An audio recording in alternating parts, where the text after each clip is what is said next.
amor. Obrigado porque o Senhor nos amou primeiro, Senhor. Obrigado, Senhor, porque o Senhor não depende de que nós o amemos para nos amar. Obrigado, Senhor, porque o Senhor nos ama apesar de nós. Obrigado porque o seu amor é um amor que não tem condições para amar. O seu amor é incondicional. Obrigado porque o Senhor não olha o nosso passado para nos amar, mas o Senhor olha o seu amor para nos amar. O seu amor é baseado no Senhor e não em nós. O seu amor é baseado no seu amor e não no nosso amor. Obrigado porque a base do seu amor está no Senhor, e por isso nós queremos louvar o Senhor e dizer: obrigado, Senhor, por nos amar. Obrigado por nos amar. Obrigado por nos amar. Em nome de Jesus. Só os que se sentem amados, aplaudam ao Senhor Jesus. Louvado seja. Vamos aplaudir. Vamos aplaudir ao Senhor com alegria no nosso coração. Amém. Aproveite que você está em pé, por gentileza. Obrigado, Ministério de Louvor. Abra sua Bíblia no Evangelho que escreve Mateus.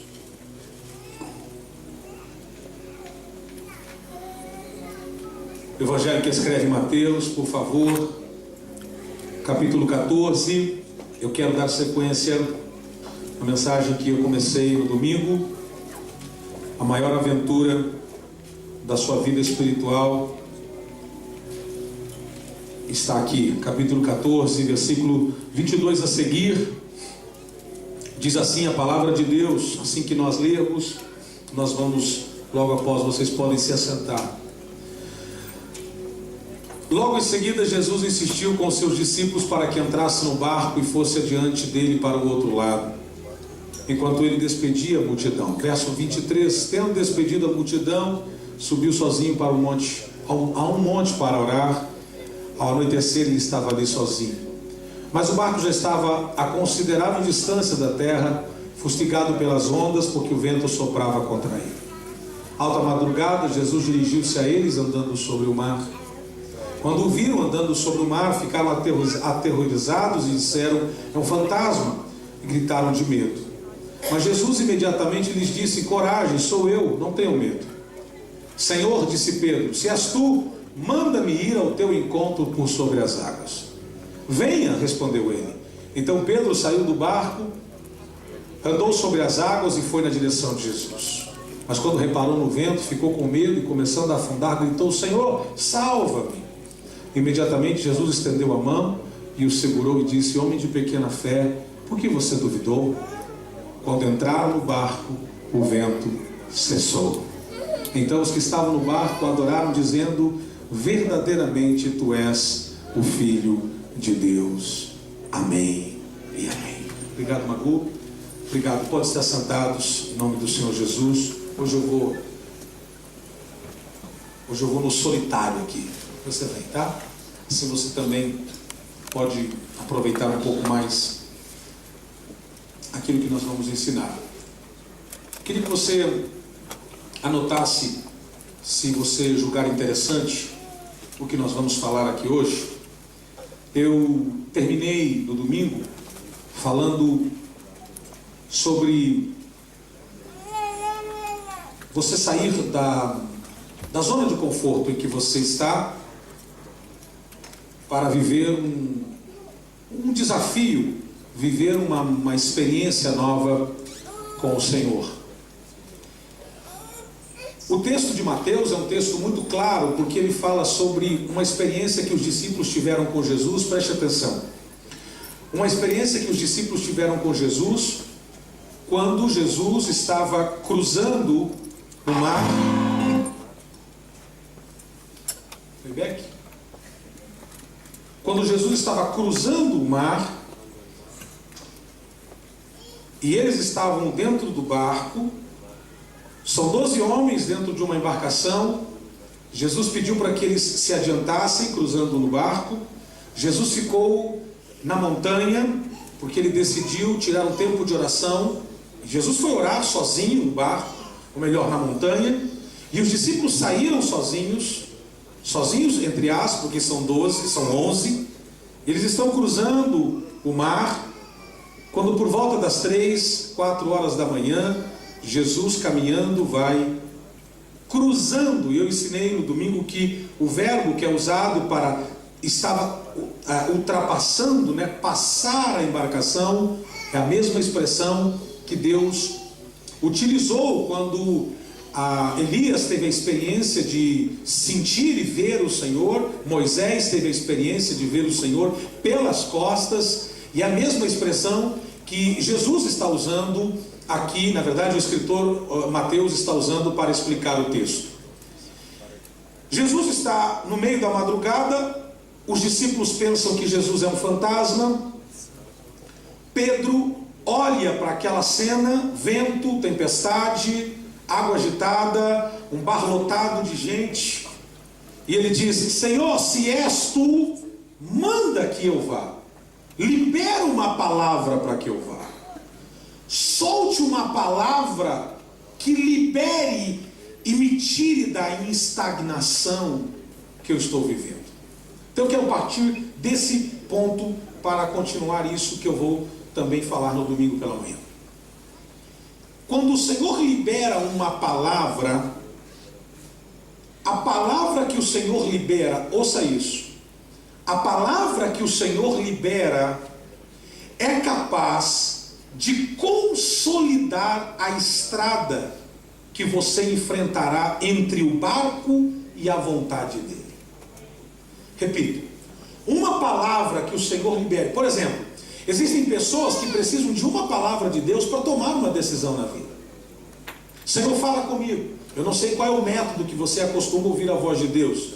Existem pessoas que se acostumaram a ouvir a voz de Deus através da palavra, e eu indico que a melhor maneira de ouvir a voz do Senhor é através da palavra, porque ela é incorruptível. Ela não tem sombra e nem variação. Por isso que quem não gosta de ouvir a palavra, quem não gosta de ler a palavra, não gosta de ouvir a voz de Deus.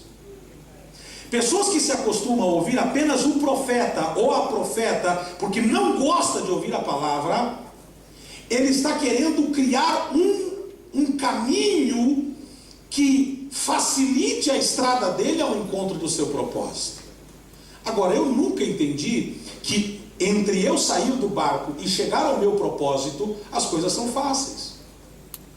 Então, quando Pedro vê que é o Senhor, na verdade, esse ver, ele é de uma certa maneira, um ver não vendo, porque tem tempestade, tem vento, tem medo, tem tanta coisa, e ele diz: se és tu. Veja que a afirmação dele não é uma afirmação categórica. Senhor, eu sei que é o Senhor, eu vou. Ele diz: se és tu. Ora, se fosse um fantasma, poderia dizer: sou eu. Pedro talvez teria dificuldade no discernimento, porque ele não perguntou se, ele não disse: Senhor, faça um milagre para que eu vá. Por exemplo, Pedro poderia dizer: Senhor, se és tu, manda que essa tempestade se acalme para que eu possa ir. Ele não pediu para a tempestade acalmar, ele não pediu para o vento parar de soprar, ele não pediu para as ondas parar de castigar. Ele simplesmente disse: se és tu, libera uma palavra. E o Senhor liberou uma palavra. E qual foi a palavra? Sim, sou eu aquele que operei no passado, opero no presente, opero no futuro. Sim, Pedro, sou eu aquele que estava com você, que liberei vocês um pouquinho antes da meia-noite para vocês saírem. Sim, sou eu vou provar para vocês. Sabe aquele dia? Ele não disse nada disso. Ele simplesmente disse, versículo 34, ele diz assim, versículo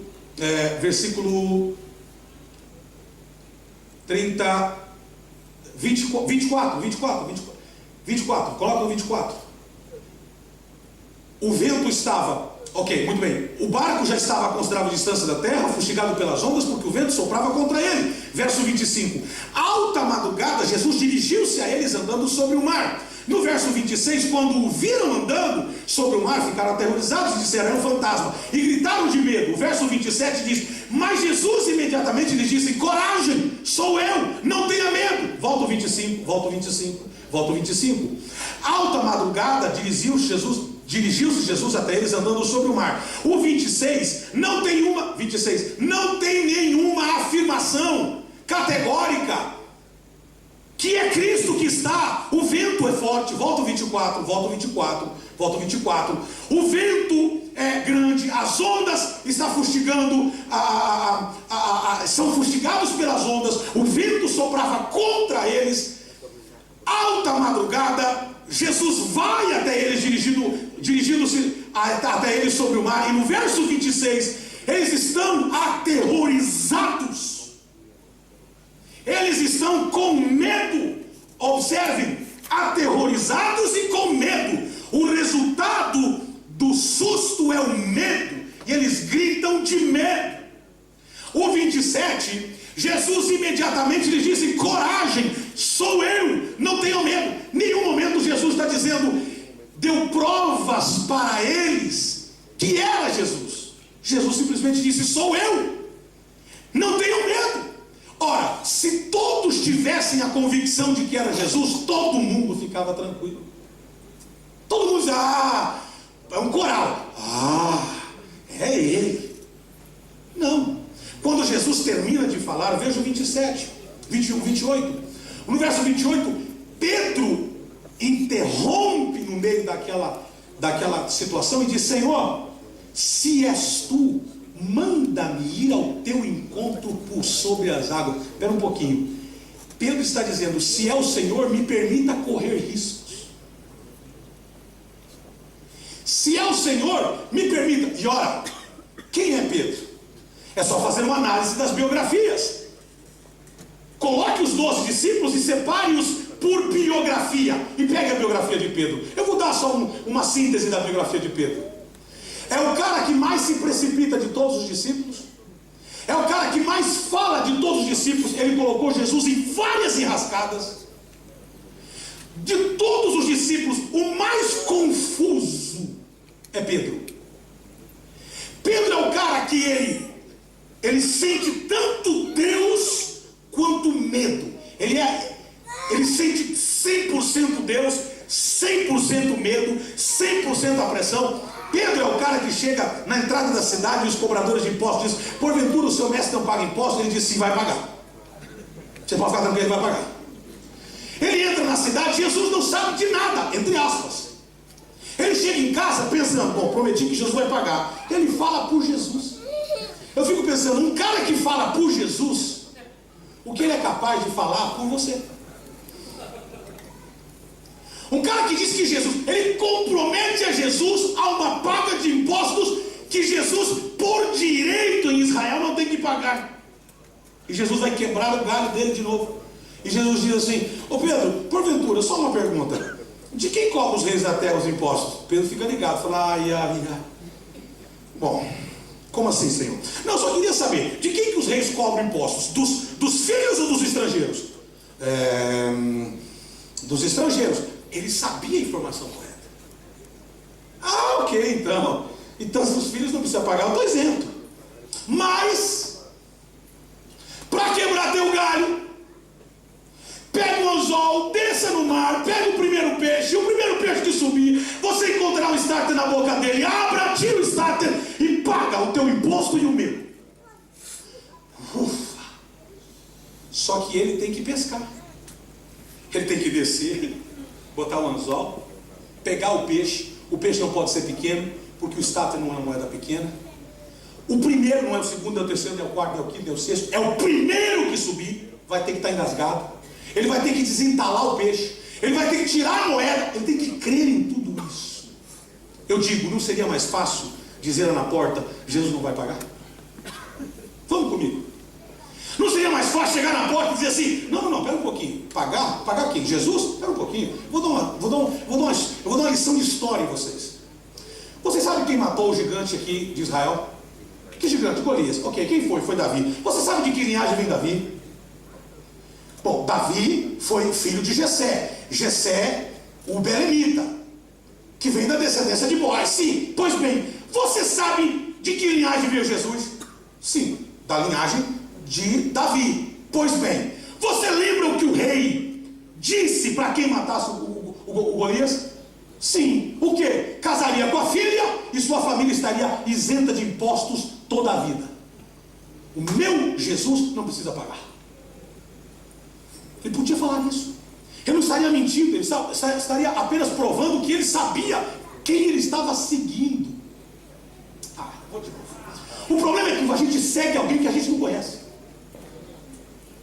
Você pega um muçulmano de 10 anos, ele te dá um chá de Alcorão. Ele te dá um banho de Alcorão. E você diz, uau, 10 anos. É claro, pastor, eles são obrigados. Porque eles são obrigados a seguir, a conhecer quem eles seguem, mesmo sendo errado. O problema é que o crente tem 40 anos de crente. Ele não conseguiu ler a Bíblia uma vez na vida.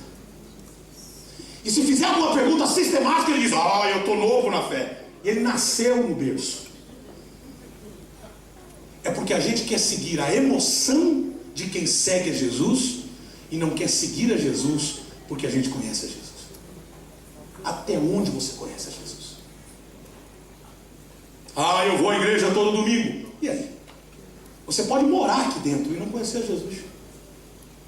Porque conhecer a Jesus implica nos riscos de aprender com Ele, inclusive nas horas mais complexas da nossa vida. E eu descobri que o maior aprendizado em Cristo é quando eu tiro o pezão do barco e desafio morrer afogado, pisando nas águas. Eu sei que isso talvez seja complicado, mas eu vou mais além. Ele podia dizer assim, não, Jesus não vai pagar, mas enfim, ele meteu Jesus num pacote. E Jesus, para livrar ele, não livrar Jesus, livrar ele, falou, para que não haja escândalo, vai lá e paga os caras. Aí Pedro desce, tira o peixe, a história vocês conhecem. Viu a mulher, uau, como pode? Nossa, foi lá, trocou, pagou. Beleza. Esse cara, cheio de defeitos, é o aventureiro que diz, Senhor, se és tu, o religioso ia fazer assim, faz um milagre aí, para ver se é o Senhor. Manda uma estrela vir na sua mão. Daí eu vou ver se é o Senhor. Manda o céu virar, é 4 da manhã, manda amanhecer. Ele tem poder para isso, sim ou não? Tem. Tem ou não tem? Esses discípulos aí, esses carapardas, viram Jesus há menos de 5 horas, 6 horas atrás, multiplicar pães e peixes. Esses caras viram Jesus servir uma multidão com uma miséria de pão e peixe. Mas eles estão dentro do barco, acomodados, embora com medo, mas eles estão seguros, entre aspas. Eu pergunto, quem disse para você que o barco garante que você vai viver? Eu tenho um trabalho, estou confiante nesse trabalho. Meu irmão, uma diarreia te arrebenta. O cara diz, a minha expectativa está no meu trabalho, a minha força está no que eu ganho, eu sou um homem próspero e tal. Se uma diarreia te der, ou me der, e ela arrebentar com a gente, você não tem força nem para ir. Que confiança. É por isso que a nossa confiança não pode estar naquilo que perece, naquilo que a ferrugem come, que a traça come. Aí Pedro diz assim, se és tu, Senhor. Senhor, disse Pedro, se és tu, manda-me, libera uma palavra para que eu possa ir ao teu encontro. Mas o seguinte, Senhor, o Senhor é mestre, eu sou discípulo. O Senhor é pai, eu sou filho. Pai gosta de fazer o que o filho gosta de fazer o que o pai faz. Discípulo gosta de fazer o que o mestre faz. Se o Senhor está andando sobre as águas, eu quero também andar sobre as águas. Você imagina o pai ver o filho dando sequência na sua profissão. Essa profissão é digna. Você imagina a alegria de um pai ver o filho dar sequência naquilo que ele começou. Você imagina um pai, um discípulo, um mestre ver o discípulo fazer o que o seu mestre ensinou. Imagine para um pastor ver um discípulo dele pregando com ousadia, com força, com graça, pastoreando uma igreja de sucesso, de êxito. Que coisa formidável. Jesus disse, você quer só uma palavra? Olha o texto, verso 29. Jesus fez o que? Jesus simplesmente liberou uma palavra. Venha, eu estarei contigo. Você não tropeçará. você não fracassará. Eu estou contigo. Foi isso que Deus falou? O que é que Jesus disse? Não, vocês estão aqui, o que Jesus disse? Venha, fala mais alto. Jesus disse? Venha. Jesus está dizendo assim: a responsabilidade é tua. Tem alguém aqui? Ok. A responsabilidade é tua. Você vai ter que arcar com as consequências. E não há teólogo que me obrigue a dizer que Jesus mandou Pedro ir. Foi Pedro que quis ir. Jesus só liberou a palavra. E o código está aqui.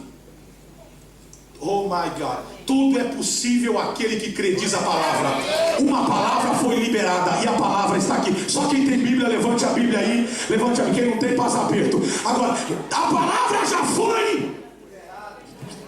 Obrigado, Gilberto. Eu vou repetir. A palavra já foi. Você tem a palavra liberada. Sabe qual que é o teu problema e o meu? É que a gente não quer sair do barco. Sabe qual que é o nosso problema? Porque a gente acha que dentro do barco é perigoso, mas pior é fora. E eu vou dizer uma coisa, é verdade. Só que você não pode esquecer que Jesus está fora do barco. Eu vou de novo. Obrigado, Genô. Jesus em nenhum momento, só depois que ele volta, que ele está no barco. Jesus o tempo todo na história, ele estava. Sabe qual que é o nosso problema? Estamos confortáveis dentro do barco, mesmo sem Jesus dentro dele. Basta entrar o dinheiro, o salarinho, não preciso de Jesus. Basta eu ter filhos e família e não ter doença, não preciso de Jesus. Basta eu ter uma vidinha, nem que seja medíocre, mas eu dando conta de resolver, não preciso de Jesus. E outra coisa, quem disser para você que a vida vai piorar para você ter que vir para Jesus, se equivoca. Porque a vida, ela não vai piorar para você ir atrás de Jesus. Jesus já está fora do barco e a vida está rodando, o vento está soprando e o mar está levantando. Mas Jesus quer ver quem é o corajoso dentro do barco que diz: Senhor, posso ir andando sobre as águas até ti. Aqui está a chave da questão. Ouça, verso 29. Então Pedro saiu do barco. Diga comigo assim: para ir até o... Diga comigo: para ir até o meu propósito. Vamos mais alto. Para ir até o meu propósito, para chegar até Jesus. Grita comigo: eu. Isso aqui é uma coisa individual, não envolve família não. Você fala eu, não está envolvendo pai, filho, mãe. Não. Isso aqui é coisa individual. Diga: eu tenho que sair. Não adianta, gente. Se você não sair, você nunca vai experimentar. Sabe qual que é o meu problema e o seu? Que a gente se contenta com os testemunhos dos outros. Olha que benção. E a gente não tem nenhum testemunho para contar. A gente não tem um testemunho para contar. A gente tem que contar o testemunho dos outros, que não tem um para contar. Sabe por que a gente não tem um testemunho para contar? Porque dentro do barco não gera testemunho. Dentro do barco só dá tragédia. O vento está forte. Pode pegar o cara que nunca saiu do barco, pergunta para ele: como é que tá as coisas? Nossa, vento soprando, onda alta, o barco está... estamos quase morrendo. Agora pergunta para aquele que arriscou a sair: como é que está? A visão é a mesma, só que no meio desse furacão eu escutei uma voz, como eles escutaram, mas eu tomei a iniciativa de sair. Irmãos, deixa eu dizer uma coisa para você. Nem se não fosse... Escuta o que eu vou dizer aqui. Eu não tenho medo de dizer isso aqui. Vou afirmar aqui. Nem se não fosse Jesus fora do barco, Pedro andaria sobre as águas. Pastor, como assim? A obediência faz construir solidificação aonde há líquido. A obediência, ela cria ambientes de milagres extraordinários. E o procedimento da obediência é complicado. Mas Deus disse a Abraão: Abraão, eu quero teu filho. Quem o senhor quer? Meu filho. Mas por que o senhor quer meu filho? O senhor não lembra que minha velha não podia ter filho? Que que o ventre dela era fechado, e o Senhor fez um milagre extraordinário, que mesmo depois dos 90 ela teve filho, e agora o Senhor está pedindo um filho. Pois bem, eu quero filho, sem argumentação. Você me dá o filho? Claro. O Senhor me deu, eu te dou. Não estou entendendo, não sei. Abraão não perguntou para quê, não perguntou o que o Senhor ia fazer, não perguntou nada, simplesmente foi e disse: Isaac, de madrugada levanta, não precisamos subir. Isaac obedecia ao seu pai como o seu pai obedecia a Deus. Isaac não fugiu em nenhum momento, porque Abraão não fugiu em nenhum momento. De madrugada levantou, pegou o filho e subiu. A história vocês conhecem.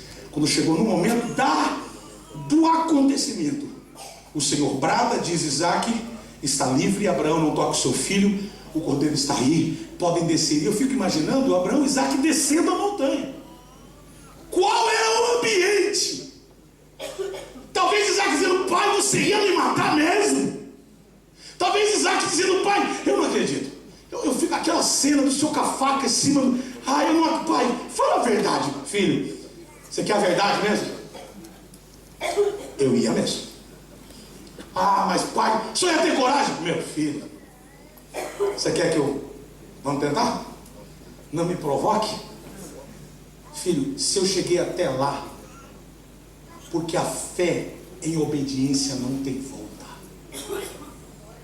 Pedro não pensou em dizer, quando ele saiu, ele falou: é melhor não.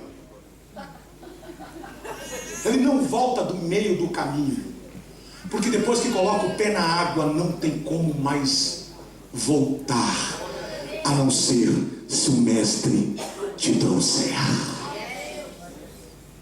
Siga. Quem anda sobre as águas, eu não sei se a projeção conseguiram fazer. Michel conseguiu passar para você, filha? Ou você conseguiu fazer? Veja aí.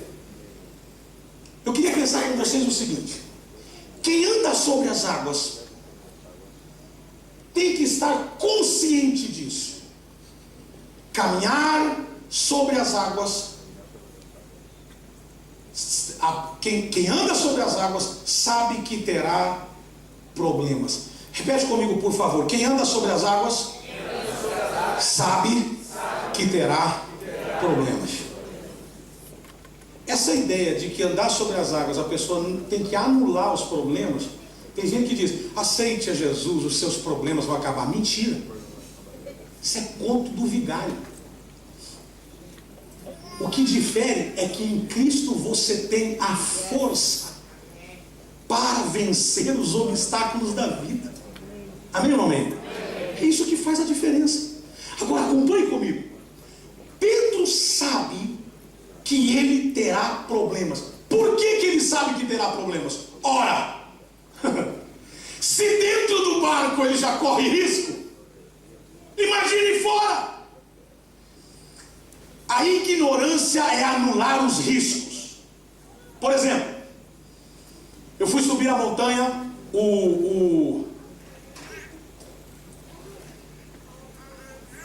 Monte Sinai. Quando eu cheguei embaixo do Monte Sinai, estava uma temperatura. É óbvio que lá em cima a temperatura é outra. E qual é? Negativo. Até porque eu vou cruzar, no topo dela cruza-se as nuvens. Então, eu estava despreparado, até porque no Egito estava um calor durante o dia de 40 graus. Quando eu cheguei no pé da montanha, o instrutor falou assim: o senhor trouxe blusa? Eu falei: não. Eu estava suando. Ele falou: é bom o senhor ter uma blusa, porque lá em cima o senhor não vai aguentar não. E ele foi mais além, ele falou assim: eu diria para o senhor nem subir. Imediatamente eu já fiquei olhando umas pessoas de corpo grande para me emprestar alguma coisa. Mas naquele momento ninguém ia emprestar blusas, até porque o único ignorante lá era eu. Aí eu saí, fui numa lojinha, e para encontrar blusa do meu tamanho, já em shopping normal é difícil, muito mais uma lojinha no pé do Monte Sinai. Eu entrei na lojinha, fui direto em umas blusas, encontrei uma toda suja, gente que já tinha provado e não tinha gostado, ou usado, depois devolvido, não sei.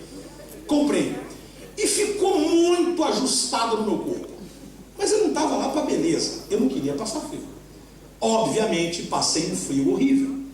Comecei a andar, e comecei a transpirar, e começou a baixar a temperatura, e quando eu cheguei no meio da montanha, tem um stop, onde você pode tomar um café, eu fui roubado inclusive lá, você pode tomar um café, pode tomar um chocolate, e quando cobraram 50 libras um chocolate meu, não levei dinheiro trocado, os beduínos roubaram, e quando eu pedi o troco, uns 4 beduínos grandes assim, troco, eu falei, não, esquece o troco, tá tudo certo, bora lá. Ok, aí, quando você vai para a última etapa, até aquela etapa, muitas pessoas vão até lá e descem.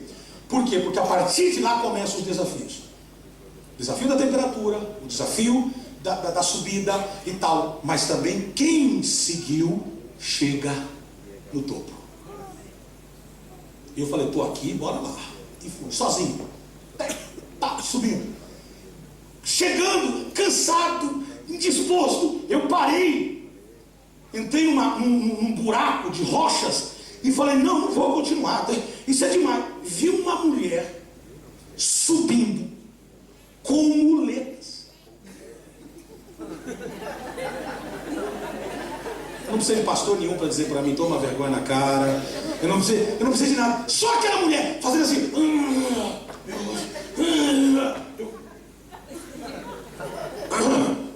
eu vou chegar, eu vou chegar. E entrei e fui até o final. E fui compensado pelo nascer do sol, em cima da montanha. Ali pude orar. E quando eu cheguei no meio da montanha, os beduínos alugam cobertas. Você imagina uma coberta suja, grossa, indobrável de sujeira. Eu nunca me abracei a uma coisa tão imunda igual aquela. Eu paguei com alegria e me embrulhei com aquilo. Foi a coisa mais preciosa que eu tinha no momento. Eu me embrulhei tudo, só deixei os olhos de fora e fiquei lá. Não importando o quê? Porque eu estava... Ou seja, eu sofri por não ter ou por ter ignorado as dificuldades da subida. Se você ignorar e tirar os riscos, você vai viver uma mentira dentro do Evangelho. Mas eu comecei na igreja, parece que agora as tempestades aumentaram. Não é que aumentaram, é que os seus olhos foram limpos e você está vendo as tempestades real a cores. Você está vendo os problemas agora numa dimensão correta. Só que como você não vinha, porque você estava favorável ao vento. Quando você decidiu voltar e dizer, eu vou pegar, você foi ao vento contrário. É o mesmo vento. A diferença é que você está contra ele. Não é o vento que está contra você. É você que está contra o vento. Pastor, não muda nada, muda tudo. Porque quem manda nessa parada não é o vento.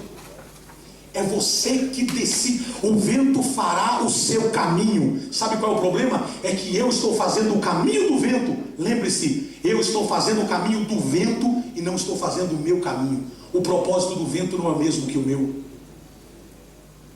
Qual é o propósito do vento? Soprar. Independentemente da direção, o propósito dele é esse. Qual é o meu propósito? Achar o meu propósito em Deus e seguir Jesus aonde ele estiver, mesmo que ele esteja do lado oposto do vento. Um avião, para subir, ele precisa estar com o vento. Eles precisam estar com o vento contrário.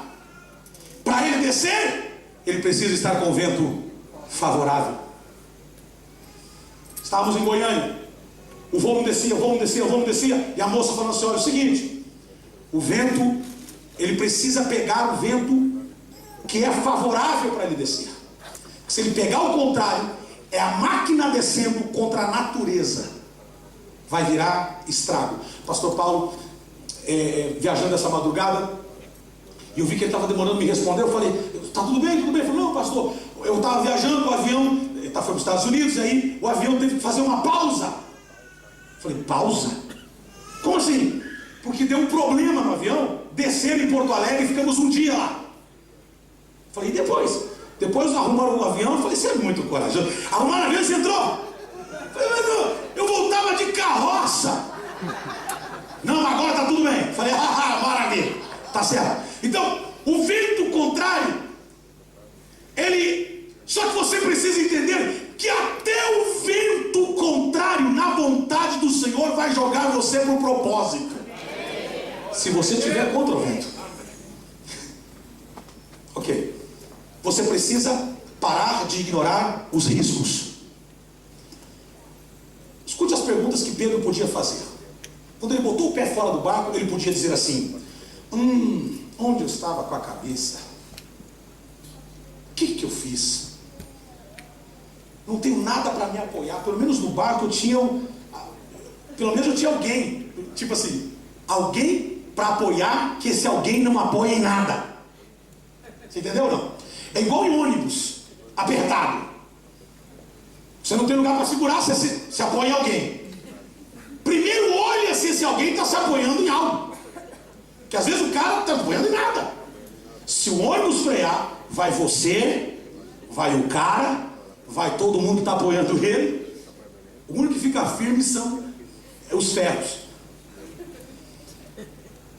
O problema é que quando eu não vejo aonde me apoiar, eu pergunto onde eu estava com a cabeça. A tempestade não tinha que ser uma surpresa para Pedro, porque a tempestade já estava ali.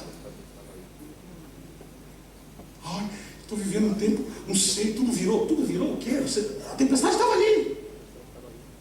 O problema estava ali, estava instalado ali. Pastor, agora aceitei Jesus, o meu filho está metido nas drogas. Espera um pouquinho. Graças a Deus que os seus olhos foram abertos. Porque já está na droga faz tempo. Que agora você viu. Ai, pastor, comecei a vir para a igreja, parece que as minhas finanças se estrangularam. Não. É que agora você está vendo que as finanças estão estranguladas. Você só vai ver a realidade quando você sair do barco. Dentro do barco você nunca vai ver a realidade. Porque a realidade do barco não é a realidade de andar. Suponhamos, eu não vou fazer porque eu me empacoto aqui. Sair daqui para a porta, andando, flutuando, isso é impossível. Mas essa experiência só tem quem toma a iniciativa de arriscar. Pedro, ele sabe que os contratempos, que as oposições, que o vento vai tentar amedrontá-lo. E ele diz: você tem que sair do barco, enfrentar as tempestades do lado de fora do barco, para você poder testemunhar que você tem uma experiência com Cristo. Ouça isso. Se tiver uma toalhinha eu agradeço, só para eu... Pessoas espiritualmente incubadas, pessoas espiritualmente, como é que se chama aquele lugar que o bebê que nasce fora do tempo vai? Incubadora. Isso, incubadora. Obrigado, me veio a... Crentes espiritualmente na incubadora nunca conseguem ter uma experiência de quem já está fora da incubadora. Você já viu uma mãe olhando para um filho na incubadora? É colocando o dedinho dentro e fazendo assim: oh, que eu estou pegando. Por que você... É meu, deixa eu pegar. Não pode. É meu, eu sei que é seu, mas se você pegá-lo, você pode matá-lo, porque ele não tem o tempo para estar no teu colo. Sabe qual é o problema? Que a gente vive na incubadora por anos. Quando o médico chega e diz: chegou a hora de sair. Não, gostei daqui, pode fechar. Fecha de novo. Barbudo, Pensa na situação. Barbudão. Não, pode ser sem barba também, não sou contra os barbudos. Grandão, aqueles fraldão. Não, mas chegou a hora, já passou da hora de sair. Não, aqui tá bom. Sem riscos. Mamar na boca. É chorar que vem uma de branco me dar mamar. É chorar que vem uma. Outra coisa, não precisa nem mamar, já tem os tubos que me retroalimenta. Sujei, alguém limpa. Eu não me envolvo. Eu estou numa incubadora. Crentes incubados nunca terão uma experiência com Deus. Alguém pode dizer pelo menos um A? Amém. Não precisa ser amém completo. Só um A tá bom. Ah, pastor, eu quero fazer para Deus. Eu quero. Então é o seguinte, bora, sai do barco. Não é assim, pastor. Primeiro vamos analisar a temperatura da água. Vamos ver do que lado que tá. Não é assim. Passa um ano, passa 2, passa 3, passa 4, passa 5, passa 10. Daqui a pouco você vai estar. Meu filho ia trabalhar. Não, já não dá, pastor. Já passou minha época. E se tirar o cubo? E se tirar os tubos? Eu corro o risco. O risco sempre vai existir, inclusive dentro do barco. Ouça, uma escritora escreve uma frase que eu achei muito interessante, queria compartilhar com vocês. Laurie Loudon. Ele fez um estudo sobre a administração do risco. Ele fez, ele fez uma administração sobre o risco, administração do risco. E ele escreve o seguinte: que vivemos em uma sociedade de tal forma dirigida pelo medo que sofremos daquilo que se chama de congestionamento mental. Eu achei isso aqui muito legal. O que seria o congestionamento mental? Enfim, é igual um trânsito. Inclusive aqui em Londres. Aqui em Londres está impossível andar de carro. Eu não sei se você nota. Você que também anda de ônibus, você sente menos do que andar de carro. Você está de ônibus ou de carro, você anda, para. Anda, para. Você não toca inglês, não pode esperar. Se travou, o que ele faz? Ele dá a meia volta e procura outro lugar. Nem que o outro lugar esteja bloqueado, ele tenha que voltar. O que ele não quer ficar, para. Congestionamento mental é quando o medo chega em você, que te congestiona a ponto de você não saber o que fazer. Tipo assim, volto? Não, voltar. Por exemplo, quando eu vou daqui para minha casa, no horário de rush, é angustiante. Porque a fila para ir é terrível. E quando eu penso em voltar, a fila para vir é terrível. Eu tenho que decidir. Se for, tem fila. Se voltar, tem fila. O risco está aí. Mas pastor, será que eu começo uma vida de santificação, mas alguém vai falar para mim que eu estou sendo muito radical? E se eu não fizer? Alguém vai me chamar de mundano. O risco está aí. Quando eu decidi ser pastor, me perguntaram para mim se eu estava disposto. Quando eu entrei no seminário, uma das perguntas que o psicólogo fez falou assim: você está disposto a enfrentar? Aí começou a dizer, por exemplo, a incompreensão. Falei, mas até que ponto? Ele falou, por exemplo, se você usa cabelo comprido, você é muito moderno. E se você raspa a cabeça, você é muito radical. Se você é um pastor descolado, por exemplo, um pastor da mídia, descolado, esse pastor é playboy, é uma tristeza. Se você não está na mídia, meu pastor é bitolado, ele não tem. Se você é aberto para o uso de costumes, é liberal, a igreja desandou. Se você é fechado, não, lá é uns crentes radical que não dá nem para entrar. Se você usa terno e gravata, vão dizer, esse pastor é muito social, muito... Inclusive um dia alguém falou, pastor, eu tenho medo de chegar perto do senhor. Eu falei, por quê? Não, o senhor todo engravatado, todo... Eu falei, tirei a gravata, seja por isso. Aí eu descobri que o terno afasta algumas pessoas. Se você não usa terno, não, o pastor está tão liberal. Você viu? A camisa fora da calça. Pregando, né? Você está disposto a isso? Aí eu fiz o seguinte cálculo. Na época, inocente. Não sabe de nada, inocente. Falei, não, estou disposto. Estou disposto. Hoje, eu responderia diferente.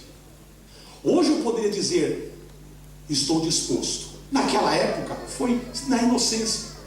Mas hoje eu poderia responder que estaria disposto, porque eu sei que mesmo sendo um cristão de banco, ou de cadeira, eu também vou ser confrontado. Se eu vou muito na igreja, eu sou crentão. Se eu não vou, eu sou mundano. Se eu vou no culto de manhã, domingo é o único dia para dormir mais. E se eu não vou, não vai na igreja. Isso é um desviado. O confronto está em todos os lugares.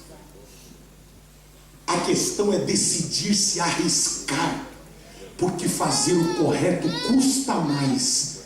Mas escute, Pedro saiu do barco para encontrar-se com Jesus. Vale a pena todo o risco. Eu vou repetir: vale a pena todo o risco. Olhe para esse irmão e diga assim: todo o risco. Não, fale mais alto. Se o hálito não ajudar, só abaixa o rosto. Mas diga: todo o risco vale a pena, se o objetivo é encontrar-se com o teu propósito. Segunda lição: quem anda sobre as águas sabe que o medo pode ser o custo do avanço. Eu quero avançar, eu tenho medo. Deixa eu explicar uma coisa: o medo sempre vai existir. Deixa eu dizer uma coisa: Pedro e os discípulos estão no barco de madrugada, Jesus aparece, eles pensam que é um fantasma. Jesus convida Pedro para sair do barco, ou melhor, lhe propõe, Pedro lhe propõe, Cristo aceita, ele vem, ele enfrenta o medo, quase se afunda. Minha pergunta é: você acha que na vida de Pedro foi a última vez que ele sentiu medo? Me ajudem. Você acha que foi a última vez que ele sentiu medo? Não. Por quê? Porque mesmo ele se encontrando com Jesus depois, o medo vai continuar. Jesus disse para ele: não tenha medo. Jesus disse assim: nunca mais terás medo. Jesus disse o quê? Não tenhas medo. É para o momento que você está vivendo. Amém. Começar um novo trabalho. Alguém disse para mim: você teria coragem de hoje, no ano 2014, começar uma igreja do nada na Inglaterra? Pensei. Do zero. Mas zero. Mas assim, do zero, assim, do zero. Com muito medo, mas faria. Porque o medo continua aqui. Pastor, o senhor tem medo? Claro que eu tenho medo. De barato eu tenho terror. Mas medo de tentar algo novo. Quando alguém disse para mim: pastor, nós precisamos sentar, falar sobre grupos pequenos. Ai meu Deus, ouvi pastores e tudo. Não, grupo pequeno, isso vai virar uma tragédia. Vai perder a igreja, vai dividir, vai todo mundo, vai acabar. Ai, que medo, meu Deus do céu. Fui orar: Senhor, e aí? Faça. E o medo não passou. Porque o medo não passa. O medo, escute isso, pode ser o custo do teu avanço. O medo pode ser um ingrediente que faz você observar todas as demandas. Porque você tem medo. Se você é autoconfiante, lá. Pedro podia fazer o quê? Ele não pediu para ir nadando. Se ele pedisse: Senhor, permita que eu vá nadando. Se ele falasse ir nadando, se você falar: até eu. Bom, eu não sei, porque eu sou meio ruim para nadar. Mas até você. Pedro disse: permita que eu vá andando. Andando? Uau! Eu sempre ensinei isso a vocês. Você tem coragem? Tenho. Meteu o pezão. Quando meteu o pezão na água, ele olha o vento e as tempestades. E eu pergunto: Pedro, você não viu o vento e a tempestade dentro do barco? Vi. E por que agora você teve medo? Porque no barco eu tinha ainda um lugar para pisar. Então quer dizer que um negocinho dessa grossura, uma madeira medíocre, te dá segurança, sendo que o dono do mar te chamou para ter uma experiência? Quando Jesus olha para Pedro e diz: Pedro, não tenhas medo. Por que tens medo? Não tenhas medo. Ele estava dizendo: eu estou curando você agora do medo que você está tendo agora. Amanhã você pode ter medo de novo, mas todo medo faz que você duplique, triplique a atenção para não errar.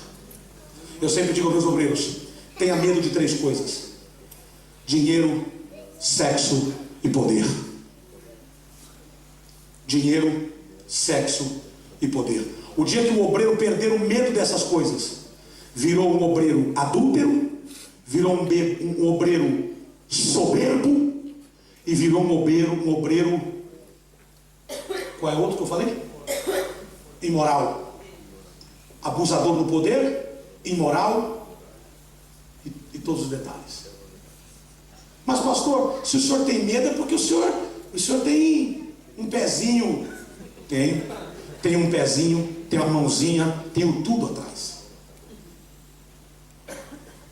Porque eu sou homem. Estava conversando com uma autoridade a nível de ministério, autoridade a nível mundial, e eu fiz uma pergunta para ele: como que você lida com o poder? E ele falou assim: eu me olho todos os dias no espelho, dizendo para mim mesmo que eu não sou absolutamente nada. Eu não sei se vocês lembram, no meu último jejum de 40 dias aqui, na última semana, eu passei mal aqui. E os médicos vieram, quiseram me levar para o hospital, e eu não permiti me levar. Eu assinei uma responsabilidade que eu podia morrer aqui, mas o Senhor tinha dito que eu ia fazer 40 dias, e eu fiz os 40 dias, mas eu quase morri. E no 37º, no 33º dia, eu dentro do meu banheiro lá, eu estava acompanhado de 3 pastores. Eu desmaiei, e quando eu acordei, a pastora estava fazendo jejum aqui com outras pastoras. Eu estava em cima das minhas fezes. 33 dias sem comer absolutamente nada. Em cima das minhas próprias fezes. Eu não consigo descrever para vocês a cena, porque é tão humilhante isso, que você não tem ideia o que é aquilo. E Deus falou para mim: isso que você é, sem a minha presença. Foi a lição da minha vida. Se eu não tomo cuidado na área sexual, como homem, como líder, Jesus nunca brincou com isso. Jesus nunca brincou com o poder. Jesus nunca brincou com o moral. Jesus nunca brincou com o recurso. Jesus nunca brincou com a ética. Jesus nunca brincou com isso, porque nós somos homens. Eu conheço líderes que por autoconfiar-se estão caídos, estão presos nas garras do diabo. Eu tenho um amigo que é mais colega do que amigo, porque eu o via pregando, eu era pequeno, o via pregando e dizia: meu Deus, eu quero ser esse homem, eu quero ter isso que ele tem. Passado 30 anos, uma mulher o derrubou, e quando a mulher foi para a cama com ele, no motel, a mulher disse para ele assim: eu não quero esse homem aqui, eu quero aquele que prega. Como assim? Eu quero aquele homem entusiasta, aquele homem vibrante.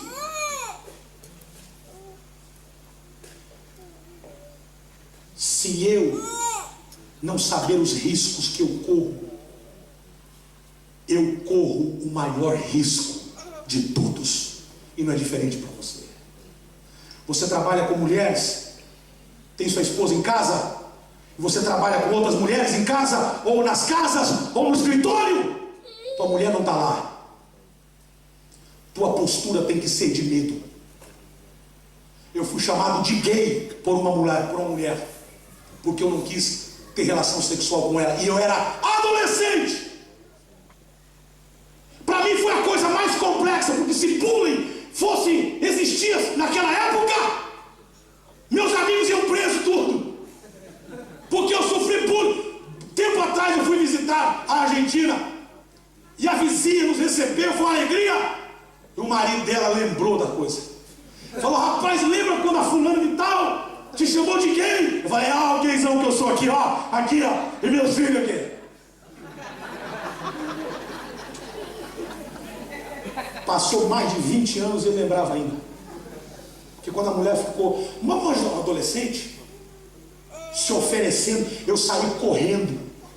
Eu saí desesperado, parece que eu tinha visto a besta. Pior que eu não podia falar pro meu pai, que se eu falasse pro meu pai, aí que eu ia ver a besta mesmo. Eu tive gente assustado. Até hoje eu tenho pânico disso, de lembrar disso. Hoje é testemunho, eu tive pânico. Casei virgem por um milagre de Deus. Eu sabia o que eu queria. Se eu não tiver medo disso, for autoconfiante, o mar vai me afogar. Com o poder, pense numa situação, não é porque você tem uma família ajustada, equilibrada, que você não corre riscos. Você está no mar, meu irmão. Você corre todos os riscos. Que Deus nos ajude. Andar sobre as águas, quero pensar com você. Andar sobre as águas, você tem que entender, aceitar o medo como o preço de avançar. Eu tenho medo, mas esse medo não vai me matar. Esse medo vai me tornar uma pessoa mais aplicada. Amém ou não amém? Amém. O maridão, vigia. Ô esposa, vigia. Eu sou acima de qualquer suspeito. Vigia. Vigia. Porque você pode ser santa, que eu não acredito, mas o diabo não é. Tome cuidado. E outra coisa, esse país aqui é um país chamado país da solidão. Eu não aceito isso para a minha vida. Porque se esse país aqui é um país da solidão, isso quer dizer, esse país pode ser até o país da solidão. Eu não estou solitário. Eu posso não ter uma esposa, não é meu caso. Eu posso não ter meus filhos, não é meu caso. Talvez seja o teu, mas não quer dizer que você está sozinho. 1000 cairão ao teu lado, 10.000 à tua direita. Você não será atingido. O Senhor está contigo. Você desafiou sair do barco. O Senhor é contigo. Quero abençoar a sua vida nessa noite. Quero dizer que essa noite você toma mais um passo. Eu queria que você apenas, enquanto o Magu se aproxima aqui para me ajudar, coloque o outro ponto aqui só para a gente finalizar. Quem anda sobre as águas sabe, não é sabe administrar. E o administrar não se escreve assim: o fracasso. Quem anda sobre as águas sabe administrar. Diga comigo: administrar. Fale mais alto: administrar o fracasso. Como administrar o fracasso? Como administrar o fracasso? Se não der para mudar, filho, eu sei que não foi você aí, mas não precisa. O pessoal sabe que não é sábio. Fica tranquilo. Sei que não foi você aí. Quem anda sobre as águas sabe administrar o fracasso. Como administrar o fracasso? Gente, como é que se administra o fracasso? Responda, por favor. O fracasso não é um acontecimento, e sim um julgamento que se faz de um determinado acontecimento. Fracasso é algo que nos acontece, não é um rótulo que nos dão. Fracasso é um modo de pensar no resultado final de alguma coisa. Fracasso, pergunta para Jonas Salk o que é fracasso. Ele vai dizer: fracasso? Eu testei 200 vezes a vacina contra a poliomielite. 200 vezes. Na 201 eu acertei a vacina. Pergunta para ele o que é fracasso. Ele vai dizer: fracasso não tem na minha vida. Eu sei 200 maneiras de não fazer a vacina. Pergunta para Thomas Edison, o que é fracasso. Ele vai dizer para você que o dia que ele tentando fazer o experimento, incendiou-se tudo.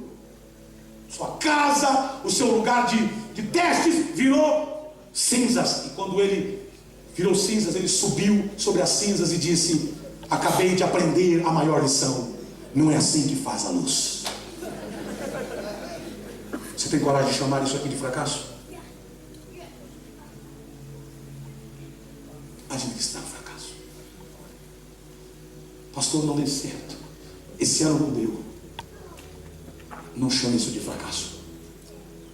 2015 não será como 2014. Você tem que dizer que 2015 não vai ser como 2014. Eu posso até errar em outras áreas, mas nesta área eu não erro mais. Eu digo para a minha equipe ministerial que a gente tem trabalhando em excelência, a gente vai se equivocando. Eu sempre digo: erramos uma coisa, ok, vamos consertar. Agora, quando erramos na mesma coisa, eu fico irado. Não pode ser, já estamos errando 300 milhões de vezes a mesma coisa. Aí eu fico bravo. De vez em quando a gente erra de novo na mesma coisa, e eu fico bravo de novo. E às vezes eu erro na mesma coisa. E isso dá tanta raiva, porque parece que a gente está patinando sobre gelo. O que é fracasso? Fracasso não é um rótulo, não é alguma coisa que alguém me coloca, e sim um modo de pensar do resultado final dos atos. Eu nunca fracassei 200 vezes. Alguém fracassou 200 vezes aqui na vida? Talvez alguém já. Não sei, eu nunca fracassei 200 vezes. Então eu ainda posso dizer que eu estou melhor do que Jonas. Sou da seguinte opinião. Quando eu olho para esse texto, quantos minutos eu tenho, filho? Tem mais nenhum minuto. Quando eu olho para esse texto, eu vejo o seguinte: tem 11 fracassados dentro do barco e só tem um corajoso. O nome dele é Pedro. Os 11 ficaram na posição de dizer: imagina, Pedro saiu. E é por isso que ele não pode ser rotulado como fracassado. Você tentou tantas vezes e não conseguiu. Assim te diz o Senhor: tenta mais uma vez, porque vai dar certo. Fique de pé no seu lugar. Reduza as luzes para mim. Andar sobre as águas. Encarar o fracasso como uma oportunidade de crescer. Diga comigo: andar sobre as águas. Fale mais alto, por favor. Andar sobre as águas. Libera mais retorno para mim. Andar sobre as águas. Encarar o fracasso. Fala mais alto. Encarar o fracasso como uma oportunidade de crescer. Sabe o que aconteceu no texto?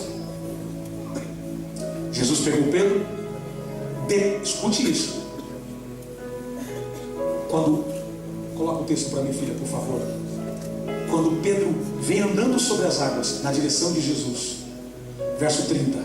Mas quando reparou o vento, ficou com o quê? Com medo. E começou o quê? Começando a afundar. Quando ele começou a afundar, o que ele fez? Gritou. O que é que ele gritou? Senhor. Vamos fazer o que ele fez? Senhor, salva-me. Verso 31. Depois de 10 minutos, depois de um mês, depois de um ano, depois de meia hora, leia o texto. Imediatamente Jesus estendeu a mão e segurou e disse: homem de pequena fé, por que você duvidou? Talvez você passe o texto desapercebido. Ouça, quem é que está em alto mar? Jesus. Quem está com ele do lado dele? Come on. Você pode me ajudar? Quem está no alto mar? Jesus. No barco estão os 11. Jesus está em alto mar. Quem está do lado de Jesus? Pedro. Jesus fala com Pedro. Olha, Pedro aceitou.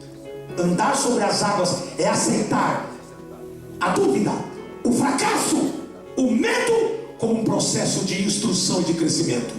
Jesus pertinho dele falou assim: homem de pequena fé, por que você duvidou? falou assim: homem de pequena fé, para os 11 do barco escutar. Ah, come on. Escuta isso, verso 32. Olha aqui agora. Quando entrar, fale glória a Deus aqui. Fala glória a Deus aqui. Quando entrar no barco, o vento cessou. Jesus não corrigiu Pedro dentro do barco. Jesus corrigiu Pedro no mar. Foi a aula particular que o mestre deu para o líder. Porque você aceitou andar sobre as águas e encarou o medo como um processo. A Janel recebe essa palavra como um processo de crescimento, de avanço. As tempestades vão vir, as turbulências. Mas filho, escuta, o que eu vou te ensinar aqui, os bananas do barco não podem sequer ouvir, porque não tem instrução. Eles não tiveram a capacidade de vir aqui a receber essa aula. Só você teve capacidade. E porque você veio aqui, vai ganhar uma aula extra, particular. Homem de pequena fé, por que duvidastes? A matéria que Jesus deu foi cristologia. E deu 3 pontos na cristologia. Primeiro ponto: a fé não é o que se vê, mas é aquilo que se espera. Melhora o nível daquilo que você espera. É o que Jesus está ensinando para Pedro. Segundo ponto da aula particular que Jesus deu para Pedro: a fé provoca em você a sensação de que vai afundar, mas na hora certa eu sempre vou aparecer. Alguém recebe essa palavra? Eu sei que tem alguém aqui que está precisando de Jesus intervir hoje. Eu sei que tem alguém que está precisando que a mão de Jesus entre agora. E você pegue na mão dele.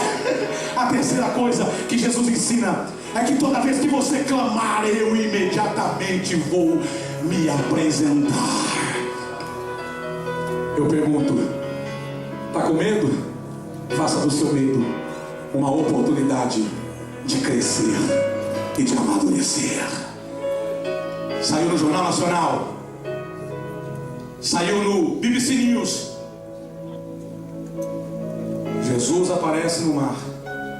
Os discípulos estavam lá, mas só Pedro teve a experiência. Eu posso estar dentro de uma igreja de 200, 300, 400, 1000 pessoas, e todas elas nunca ter uma experiência, e eu ter uma experiência. Porque o que vai te dar uma experiência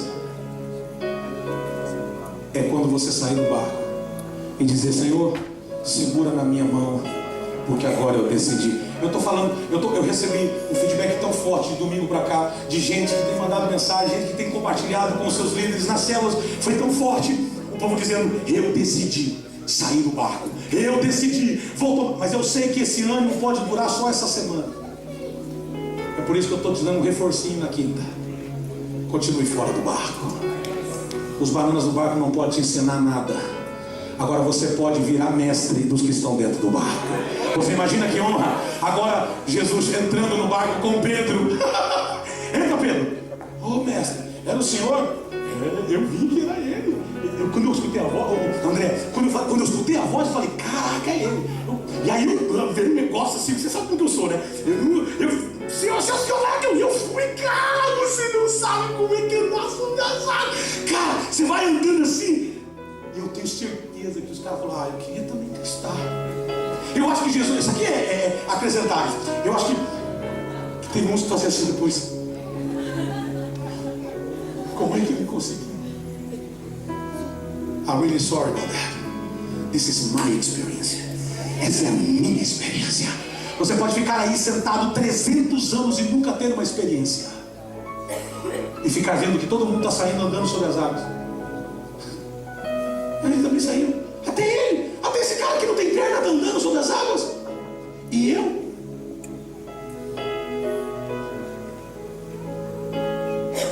O Senhor me desafiou a andar sobre as águas. E eu estou pensando que aqui tem um grupo de gente que está querendo andar sobre as águas. Eu vou orar. Você quer receber essa palavra no seu coração, aí onde você está? Levante as suas mãos. Pode fechar essas luzes aqui. Só me deixa a da barra aqui. Levante as suas mãos. Senhor, eu acabei de pregar sobre confiar no Senhor. O medo não pode destruir a gente. Os desafios são maiores do que os medos. Eu te peço, Senhor, que alguém aqui hoje na quinta-feira fria, chuvosa de Londres, saiu de casa, veio do trabalho e falou: eu vou para a igreja. Estou recebendo uma instrução tão poderosa essa noite, mas a maior instrução é aquela que o Senhor vai dar quando a gente estiver num fracasso, ou quase fracassando. O Senhor vai nos chamar e vai dizer: vem para cá, filho, deixa eu te ajudar. Olha, aprenda que ter fé não é ver para andar. Ter fé é mesmo não ver, confiar que você vai chegar. Você passou no teste, Pedro. Você não afundou. Você não afundou. Isso não é fracasso, Pedro. O fato de você ter quase se afundado não é fracasso. Chega no barco e pergunta: quem é que quase afundou por ter confiado em mim? Eles não afundaram porque nunca confiaram em mim. Eu vou te dar 1 minuto. Vou pedir para que Magon aumente mais. Eu queria que você orasse aí no seu lugar. Não vou chamar ninguém à frente. Eu preciso que você fale com Deus aí agora. Quinta-feira, 9h35. Você está dizendo para o Senhor hoje: Senhor, eu preciso mudar as minhas atitudes. Alguma coisa está errada, Senhor.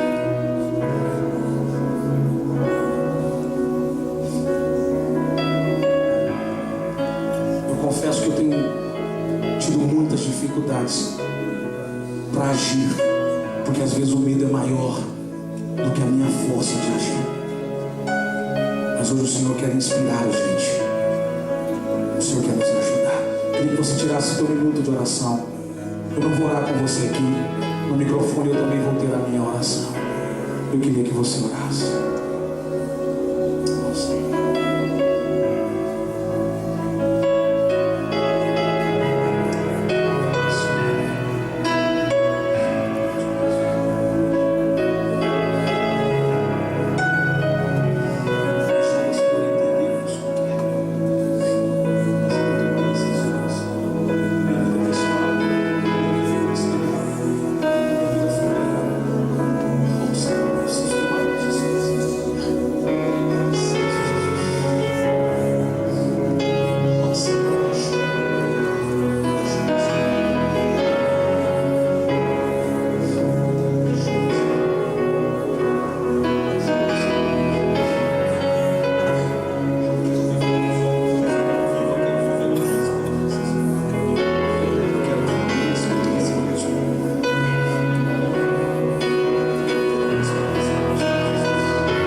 Não é sinal que você perdeu. Pode dizer para ela: o fracasso é o sinal que você está sobre as águas. Aprenda com o fracasso. Aprenda. Se você não foi e não é aquilo que você gostaria de ser, aprenda com o fracasso.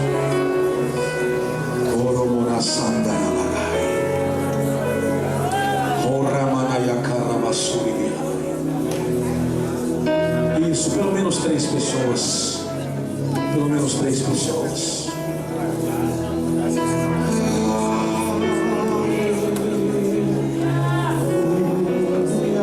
Cadê o instrumental? Aleluia, que vem ajudar uma rua aqui.